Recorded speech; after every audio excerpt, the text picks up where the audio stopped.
Hello! Well, I'm excited to show you how to make a simple, fabulous arrangement using just two types of flowers that can really brighten up your home during the winter months and make everyone smile, which is nice.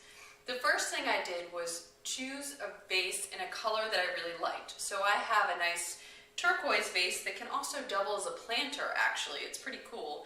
And I'm pounding on it like this because I made a tape grid across the top with my floral tape from the kit, and it's going to hold all the flowers in place when I go to start placing them in the vase.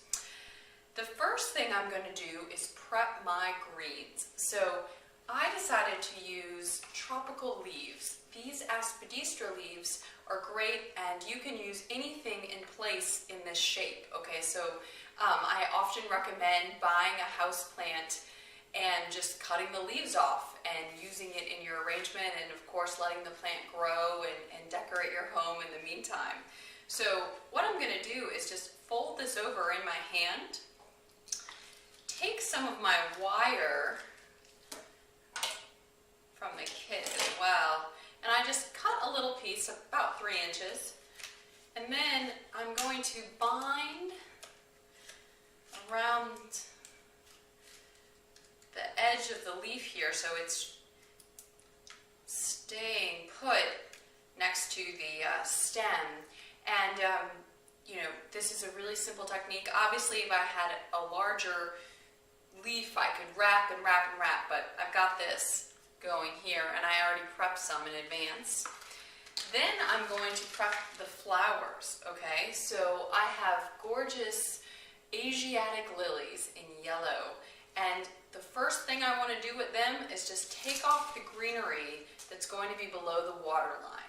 So I already have some prepped here, but you know, just looking at that color makes me happy. All right, the other flower I'm using is a yellow rose. This one I think is called Latina, and it's great, bright, and it's also going to open up a little bit more too in the arrangement. I'm going to pull off the greenery that's on the side, just like this, and then if there's any bruised petals on the outside of this blossom, I'm just going to take those off so that they aren't in the arrangement. A lot of times the flowers arrive with bruised petals, and they're called guard petals just to protect the beautiful inside of the rose. And I've got all of those prepped. So let me start by getting my leaves in. I'm going to just trim them down a little bit and stick them right into my vase. Some of them are the right size, so we'll see. And because of my tape grid, they will stay where I put them, which is really nice.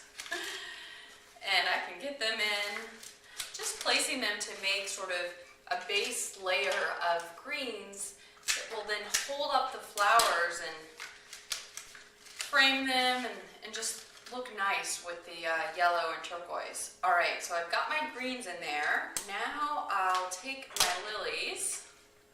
I'm going to place some right in the center, one stem.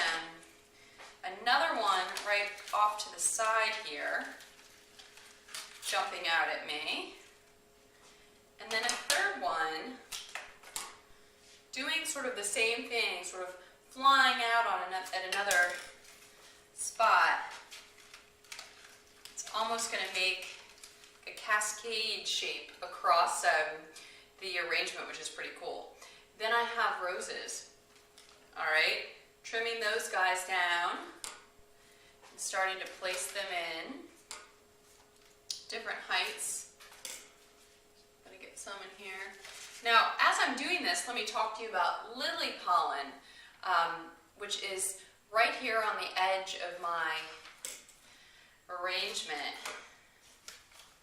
So you see, if I were to brush up against it, it would get on my clothes and stain it a little bit, which is frustrating. So you can actually reach in later with a tissue and pull it all out so that it doesn't stain your clothes if if it gets on you, or doesn't drop and get on your carpet or anything.